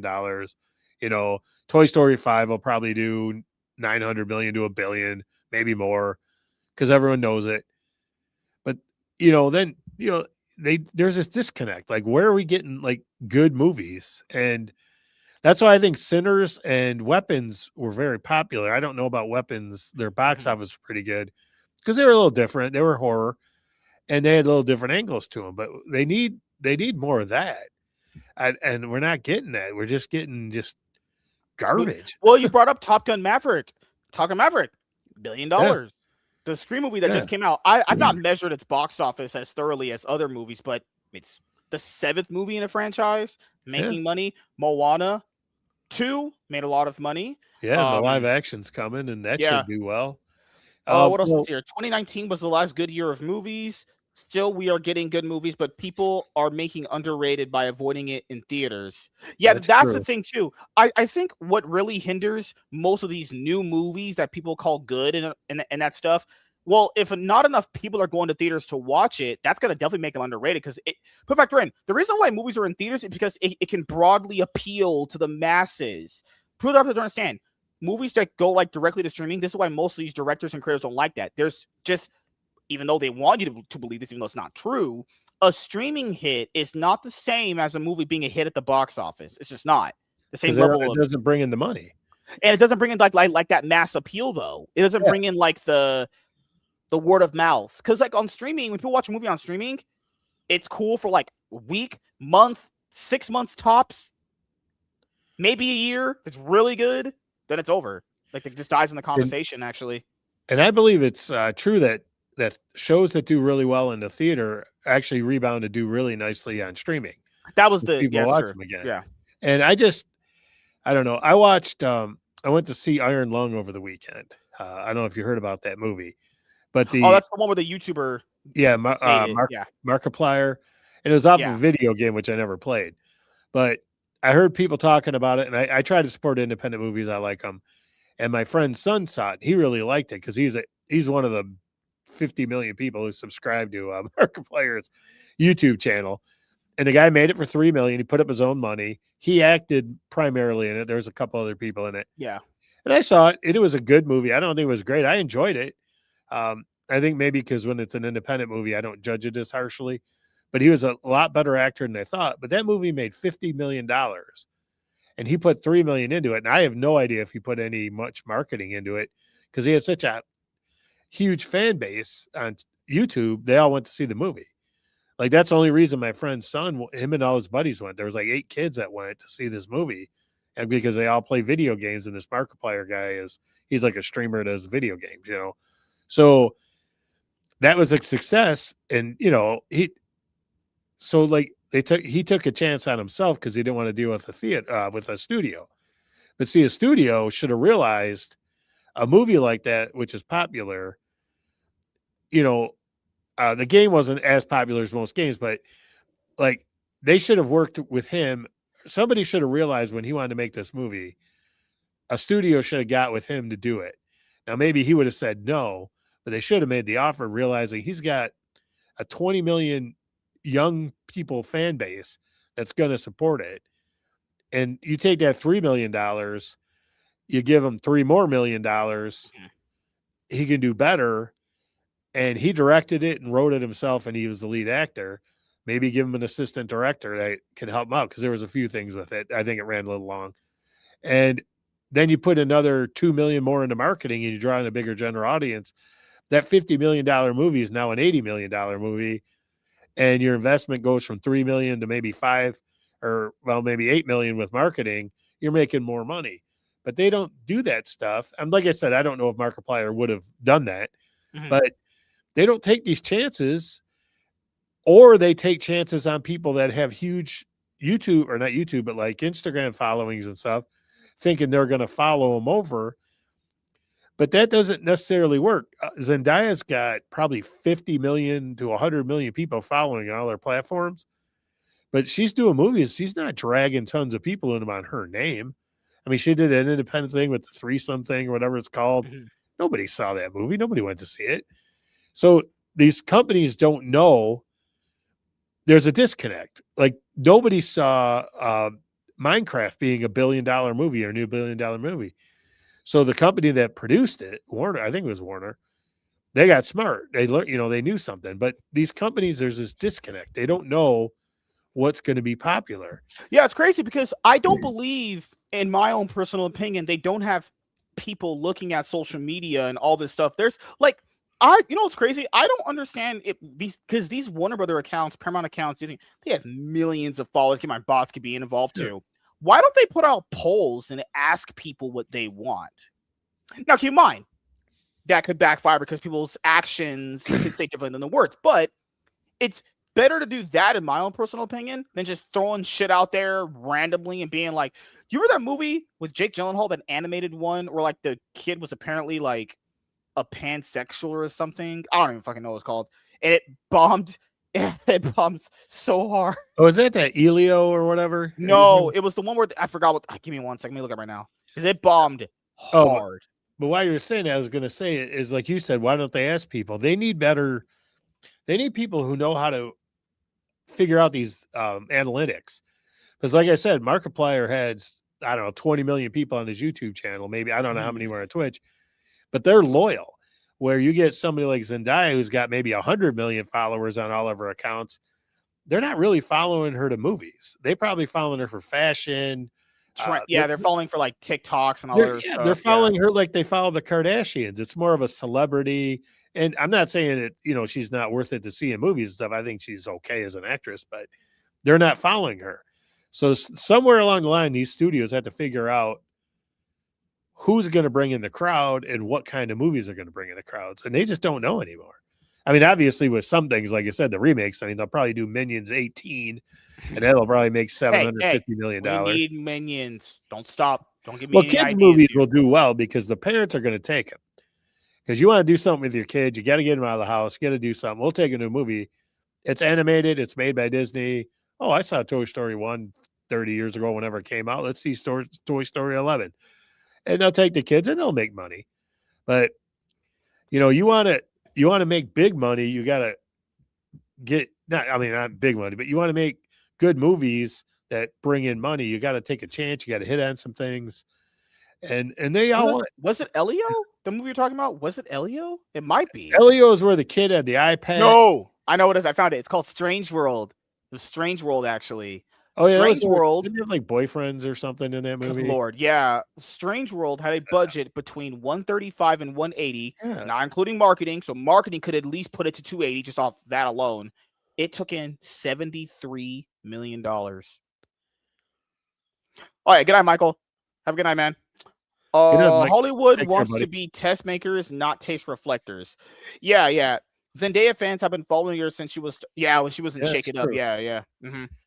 But like, you gotta know how that audience translates. I mean, they tried putting Paris Hilton in a movie when she was popular. They put her in a movie called Waxworks. Now, she didn't have a big role.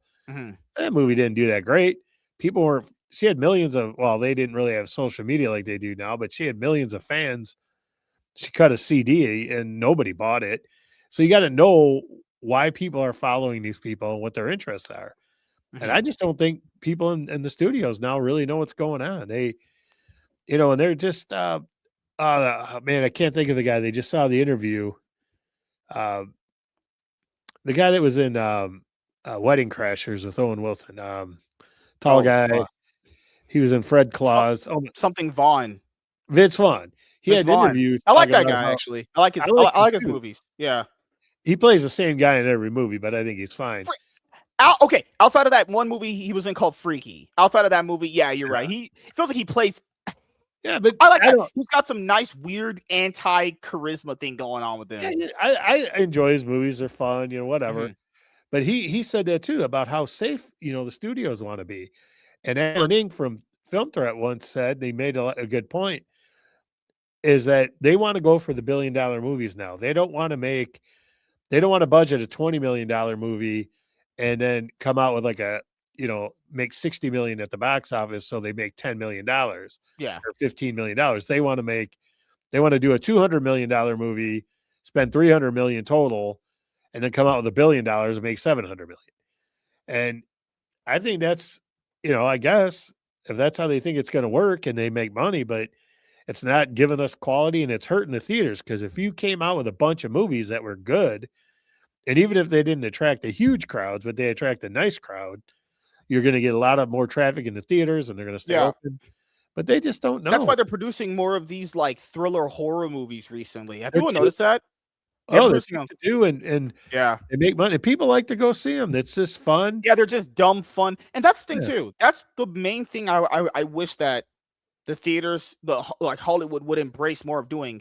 There's this thing where it's cool to discuss movies and the best things about them and all that stuff, but like people clown on like the idea of dumb fun entertainment, but if people like dumb fun, why are we not giving them dumb fun more? If that's because, keep in mind, guys, all this stuff can be like, though. Like, you can have dumb fun movies that people enjoy, but you could also have like the serious survival thriller horror movie that's technically well made on stuff. All of this stuff can exist in a vacuum, but there has to be an audience for it, though. And people wonder why they keep making Fast and Furious movies. And Ludacris said, well, it made $1 billion. Well, yeah, because it's crazy, though. You should be going off people's habits, not what they're saying. That's what I've always said. But we're going to end up wrapping up here in just a moment. I want to go over a few of these tweets from this guy. Let me make sure. I'll put on 200. He said, Hollywood really needs to go back to producing movies for under $100 million. Not every story needs a $200 million budget and $1 billion box office to justify its existence. It's not just the box office. It's not just the budget. The marketing budgets are also like $100 million minimum too. Not just that, it's literally like almost $300 million total, right? Mid-budget films used to be the backbone of the industry, giving us great dramas, comedies, and thrillers. Bring back balance. So this is the thing is too. People don't understand. He's not wrong. He actually isn't wrong. The problem here with this argument that people give is people factor in. It's just like in the market of food and all these other stuff. Inflation, there's labor costs, there's all this stuff that goes up in value. Like, there was that headline that came out about Jamie Lee Curtis, not about Halloween, but she was saying like there's not enough work anymore. There's just not enough work going around. Well, yeah, that was going to happen after that SAG-AFTRA strike that ended up happening like a few years ago. Remember, it came out, the conclusion was we're going to make less stuff. Well, if the conclusion is making less stuff, then there's gonna be more people out of work. That's just like it's not rocket science. If they're making less shit, you're gonna have people working less. It's really not rocket science, obviously, but that's what they wanted because come to find out, this stuff that they thought were making money is not. It was not. Actually. It was good having Joe on. Good conversations to be had. Wait a minute. Oh, you mean me? I'm the maker here, actually. Mr. Milk Toast, you're the man. Matt Damon. Actually, this is a very famous Matt Damon thing he did spoke on. Ben Affleck's friend. Those movies relied a lot on DVD sales, and with streaming being the thing now, it's harder for those studios to make a profit. Yeah, keep in mind, DVD sales, or as people say, physical media of any kind, physical media. So that can mean toys, DVD sales, posters, mugs, shirts, all that stuff. All that stuff contributed to a movie's financial success, though the box office was the big one. It was the other backbone stuff that added money to your movie, even if it didn't get it box office wise. Now, let's say Star Wars and Hasbro, right? If Star Wars isn't selling well, then the toys don't sell well. That's just a byproduct, right? Now you have all these movies coming out where, like, even if you like the property, like if Transformers comes out Will people still buy Transformers toys? I think so. That'll happen, but that's not going to happen for every franchise, though. And that's not going to happen for a lot of these other movies. Where if your movie doesn't do well, some of these studios don't even produce like disc anymore. Doesn't only like Sony and a few other companies do it? Didn't they cancel like doing Blu-rays a while ago? Well, they're still out there, but they're like you said, they're not a big part of the profit margin anymore. And that's what everybody is worried about if Netflix buys. But WB, they weren't ever going to come out with, you know, the physical media for all their movies. And that is a big part. I mean, there's been a lot of movies that found second life. I'm sure there's probably websites and things you can look up, but like Shawshank Redemption bombed, but it between, you know, reruns and the video market and then reruns on TV, it became a cult classic. And I'm sure, you know, because people like TBS stuff pays the rights to show that, it's probably made a good There's profit by now. TBS. There's that one channel like FX. They always get the brand new movies like a couple years after. Yeah. And so that they pay the rights to show it. So that's you're making that money. And I just think that losing that physical media stuff, that was a big thing. But if Netflix were to buy Warner Brothers, you wouldn't get DVD sales. But that's where streaming came in. I agree with what that person did say in that thread. Like streaming, even though it's an advancement to watching more movies than you could watch if you like were to open a DVD player or a Blu-ray player or whatever and put the disc in and go. Streaming essentially is like I can just watch any movies I want instantly. But there's a problem with that, guys. Streaming now took away the secondary revenue stream that movies needed to survive or get sequels. See, mine, there's some movies that bombed in theaters and got sequels based off the DVD sales. We don't have that anymore. So if a movie doesn't justify its existence by box office wise, then what else is there? There's nothing. And they cut off that second revenue stream. Without that second revenue stream, they have streaming. Keep in mind, it does cost a lot of money to make those discs and everything. I understand, but you can't just cut everything off, though. Yeah, you know, you make a DVD and package it and send it out. You sell it for $20, you're making money. They just, and you know that's just part of the thing when physical media is going away. Then you know you're losing that revenue stream, and then that cuts into what they want to do. So they're going to play it safer because they're not going to say, well, if we put $100 million in this movie and it breaks even at the box office or only loses us a little bit, we're going to make it up on the back end with physical media and then leasing it out to like cable stations. Well, now you lose that physical media. That's a revenue source. So they're thinking, well, maybe I don't want to make that movie now. So now they just, I don't know. It's no easy answer. And then Hollywood, they're losing all that production. And I mean, they're trying a new thing in California where they're trying to entice movie making to come back, and it might be too late. It's never going to happen. No, because they're so expensive. They've been filming movies cheaply in like Atlanta and Vancouver for years. Why would they change that? It's actually cheaper to film in the UK than to film over here. You know. Well, what's his name? Oh my god, dude, I'm old. I can't remember anything. Mel Gibson. He did a movie, and it was cheaper for him. He needed some reshoots to fly the crew. Now, it wasn't an entire crew. It was a smaller crew because there was only a few actors in it. He flew them all to Bolivia to film reshoots for about 4 days than it was to just keep everybody in LA to do it. And I heard an interview with an independent filmmaker who shot his movie, and he only had a $250,000 budget, I think. And he shot it in Georgia. And he said if he would have shot that in LA, because of the rules on security guards, you need police officers and you need 3 of them on set, and you have to pay overtime or whatever you negotiate with the police. Like you have to pay their fee. He said that would have cost them $50,000 to do that for like a 3 or 4 day shoot. In Georgia, you still had to have a security guard or security, but you negotiate the price with the Atlanta police, and it's basically just paying like officers overtime because they'd be working overtime. And there was no extra fees to the state. You didn't have to pay a license fee. You might have an application fee or something, but he had to have one. And it cost him like $12,000 to have one guy there or security there for a week or whatever it was. where they wanted like 50 or 60,000 or some ridiculous amount of money. He's like, I couldn't afford that. That's going to take away my budget. So he went and he goes, I went down there and it was just so much different. I can't remember the numbers or something like that. So California's screwed. They're LA is Hollywood's not getting the movie industry back. Oh yeah, and well, Gavin Newsom also said in an interview that he's just like all us black people. So thank you, thank the heavens that Gavin Newsom is just like me. He's just like you. He can't read, and he doesn't take Black. tests well. That was so funny. And I Did hate you hear tests, that? actually. I hate tests. He gets up there and he's trying to tell people he's just now there were white people in the audience too, so I'm not going to pigeonhole black and white, but he's trying to connect with the common man, and he says, "Well, I'm just like you. I got an 860 on my ACTs or whatever, and I can't read. I can't read a speech because it's like, wait a minute, you're just like me, so you think I'm stupid and I can't read? Okay, you're just like what?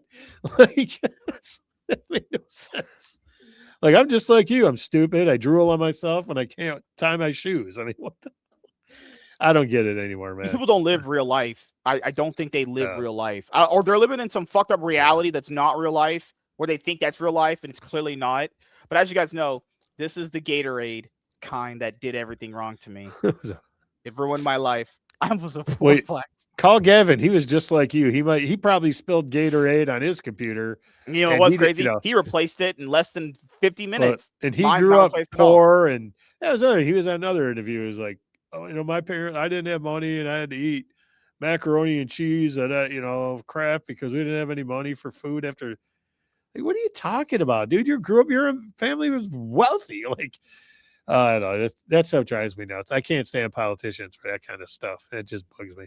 We'll open a whole nother can of worms. I know we don't want to get into on that one. Well, Bonnie Blue is offering blowjobs anywhere, anytime. So just gotta hit up Bonnie Blue. I don't know how you know that, but I accidentally follow her on Twitter for science and research purposes to entertain my brain. I heard her name thrown about like on Twitter stuff. Never knew who she was until I heard she got banned from something. She got banned from OnlyFans. Yeah, because she was gonna like just lay there in the street and let anybody do whatever they wanted. She wanted to do a human petting zoo. Oh God, I was like, what? Pretty sure you can't do that because that's actually illegal. Guys, you can't engage in public prostitution. There's actually crazy, guys. There's laws against that. You actually can't do that. Did you ever hear the that thing with there was 100 guys fighting one gorilla who would win? Like there was hear that. Yeah, it was a silverback gorilla. And this thing I want to say, I know grown men and women who are scared of little cockroaches. The notion that any of these people won't run from a gorilla if it's charging at you is so laughably insane. The crazy part is, I don't say, well, what if 100 guys rush a gorilla? But this is the problem, guys. This is the problem. This is the problem with that. 50 of those guys are running away instantly. It's not even the fact that we're going to pretend 100 guys are going to do that is ridiculous. Well, I heard somebody actually say the 100 guys could beat a gorilla because they wouldn't do something, but someone posted a question on Twitter. It says, would you rather be the first guy fighting the gorilla or the 100th guy with Bonnie Blue? I was like, oh my gosh. That's actually, I found out who she was. I saw that. I'm like, who the hell is Bonnie Blue? And people were talking about it. I made the mistake of Googling it because I had no idea who she was. And I was like, oh, man. Yeah, she said came to Mexico for spring break, but ended up being taken to Paris. But the gorilla thing, there's another one where they say if you're trapped in an apartment, would you rather have a gorilla, a black adder snake, I think it was, or a Komodo dragon? And there's this guy I follow. I follow him on Instagram. He does all these videos about animals. And he said, you want the gorilla because with a gorilla, you're not worth their time. So if you don't look him in the eye, you don't smile at him. For some reason, smiling, showing your teeth pisses off gorillas. And you just leave him alone. Keep your head down, leave him alone. They're going to leave you alone. The other two things are going to come hunt you down and kill you. So he just said, he goes, if you see a gorilla, as long as you don't mess with their young, just keep your head down. Don't smile at them. And be subservient, and they're not going to do anything to you because you're not worth their time. So I was like, oh, that makes sense. So Here's a tweet from her that That's your says fact for the day. one of her tweets says the Matrix fucked me, then I took their cocks into the back of my throat. Great, Joe. Is this if that's your kind of girl? I don't know what you're doing in your free time. Yeah, it's not my kind of girl, dude. I don't know. Like I said, I saw that question. I'm like, Bonnie Blue? Who the hell's Bonnie Blue? And I was like I didn't know if like I'll be honest, you know what I first thought when I saw that question? I thought she was an MMA fighter. And I'm like, She sure does fight a lot of cocks. I'm like, why would you want to fight this? So I'm like, so I get on the old Google machine and I'm like, dude, man, now that's in my search history. Great. So like, good Lord. I get all your guys' algorithms on Twitter though. Oh my God. I don't know. I tell you one thing now on Facebook, I clicked an ad for a Carnival cruise or one of the cruise lines. Same thing. Yeah. I know you're. Yep. All I see now is ads for all this stuff. Even on YouTube, right? I clicked an ad for a thing that I maybe wanted to use in my house, and then now I only get ads for that. Everything. It's like, what the fuck is going on? It's all vacations, and then now I looked on this thing when I was looking for sweatpants. I saw an ad for athletic wear on Facebook, so I clicked on it, and you know they had men and women's, and I was looking because I was going to order something online because I couldn't find a good pair, and they were all like $80 sweatpants. So I'm not spending that much on sweatpants. Now all I get is like athletic wear ads, and then Carnival or cruise line ads and ads for vacations, and because I'm old, all I get is medicine ads too. It's like try Ozempic or something. Anyway, every ad I get now for these athletic things is a woman and they show her butt. It's they're all wearing sweatpants and their butt is facing the camera, and that's all I get on my ads. And then that I get the like, come visit Kissimmee, Florida. Come visit. I'm like, seriously, I clicked on one cruise ad, and it's been like 8 months, and that's all I get. And I clicked on one stupid thing for Reebok athletic gear for sweatpants. And all they get now is all this workout gear, and all they show is women's butts, and then these stupid cruise lines. They just show people sitting around, all these attractive people sitting around having drinks and lounge chairs. So I'm thinking if I go on the cruise, it's going to be a bunch of like people missing teeth. They're going to be spitting tobacco and all these weirdos. So, I don't know. I hate it now, man. Legal Alien. What's up, man? This isn't Yu-Gi-Oh! That's because it's my podcast. Sweatpants on a cruise, Mr. Milk. That's a good idea. That's because this is a podcast. That's obviously not Yu-Gi-Oh! I will be streaming Yu-Gi-Oh! Master Duel later on tonight, probably in like an hour after I eat something, and I'm gonna watch the Laker game. That just happened with the Rockets. Actually, I know they won, but I still watch the games because me and Noops Christensen do like we do like the Cloud9 podcast every 2 weeks. So like, I'm pretty sure me and Noops are gonna have that every 2 weeks now because we're not gonna do the NBA. Also, the NBA podcast. We're not gonna do the Cloud9 basketball podcast with Noops this week, guys, because he says sorry for the late response, but this Wednesday is no good. The following Wednesday works. So we're pretty much on like twice a month now at this point. Hopefully that's a consistent thing. We will have the Cloud9 podcast with Warren talking about the first stand 2026 for Law Esports tomorrow. But what was I gonna say? Oh, tonight, Bob loves movies. So his internet went out. That's why he wasn't here. He said send him the link to maybe see if it'll be on when he comes back, but no, his internet was out tonight. So hopefully he'll be on next week. But that's pretty much it. Anything else you want to say before we head out, actually? I think you're just trying to keep me and Bob apart so we don't start our own telecast on Mondays and get ready. Well, I have to do that. I keep all the creators I have away from each other, so that way they just only focus on me, actually. I missed Emily in the chat today. I didn't see her. So she's probably watching sports. She always just watches sports. Okay. Well, Emily, if you're watching this later, we missed you tonight. Other than that, no, gonna go see Project Hail Mary this week. I'm going to try. I got a few things going on. If any of you guys are believe in the power of good vibes or prayer, just say a quick prayer for my brother. He's in the hospital. He got some bad infection, and it's messing with his lungs and everything else. So that might be an issue later in the week. But other than that, just gonna hope my brother gets out of the hospital and make sure he's taken care of. And I hope he's good. Thanks. I know someone I worked at, or this person's sister almost had their appendix burst, and luckily they got out of surgery and they're gonna heal up and rest up. But Yeah. Hopefully, you guys are doing good. I mean, I literally pretty much maybe have lost a $900 gaming machine. Hopefully, it gets fixed too. So, Yeah, hopefully anyone? pray for that machine. $900 Ah, is no oh, what? scary. No, seriously, $900 is a lot of money to get rid of.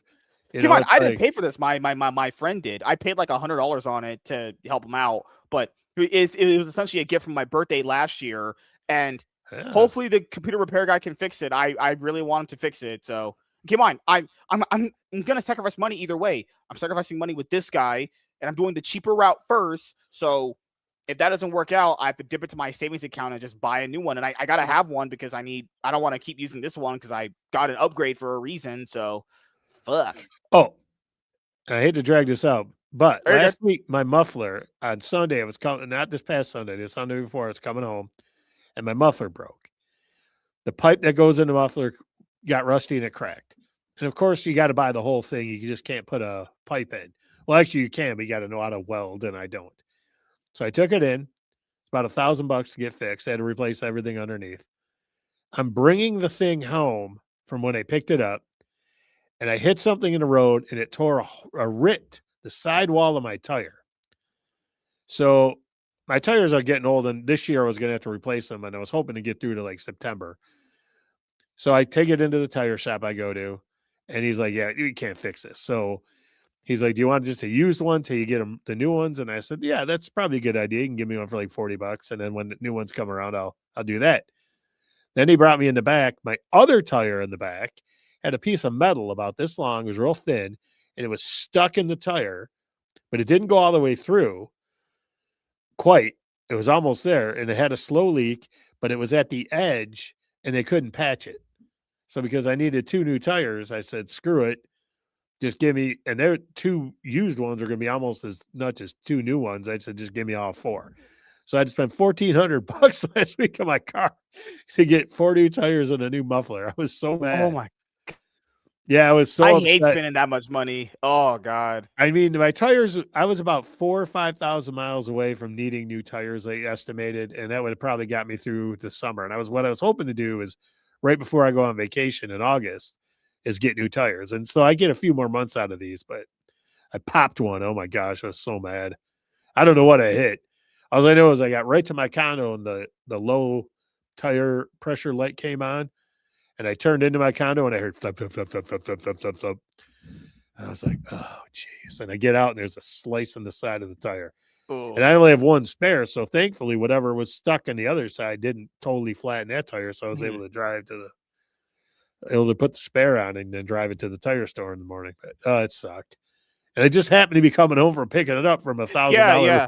Like when these kind of things like fail and you have to spend a bunch of money to fix them, you're like, fuck, god I damn. know it Hopefully, sucked. I don't have to spend anything more than like maybe $300 to get this thing fixed, and I don't even We know how might much be it's really able going to to. charge. I So mean, computers now, I mean, you never know. I mean, I'm hoping you don't get screwed, but I mean, if this guy says he can fix it, there might be a good chance he can. So it may just save you some money. yeah, and it's still the cheaper route. Even though I might have to get a new computer, I'd rather take the safest option first with the cheaper option than do the expensive one just out the Yeah, gate. I So don't blame you. All right, as you guys man. know, for me, I have game streams and podcasts coming up. I have to fill out my streaming schedule for the rest of the week. Also, Joe's not going to be here again this Thursday because he's got something to take care of. So we should be back on for Thursday the following week, Yeah, actually. Maybe he's I'm going to be either like going to my dad be and leave me. yeah, I'm either going to be with my brother if he needs me, or I'm going to be seeing Project Hail Mary. A buddy of mine's got tickets to see it in the IMAX, so and it's at 7 o'clock, which kind of screws up my time. So which kind of screws up time for this, but if my brother gets out of the hospital, I might have to go over his house and help him out. I don't know. We'll see. His girlfriend's taking care of him, but I don't know. That's a whole nother pain in the butt. Good Lord. Not So, her, this incident. So are you I good? don't. I don't So, want her to watch this and think I called her a pain in the butt because she's really sweet. So all women are pains in the butts. That's the apex of their humanity at this point. But yes, uh, thank you guys for coming by and checking out this episode of the MSK show. And we'll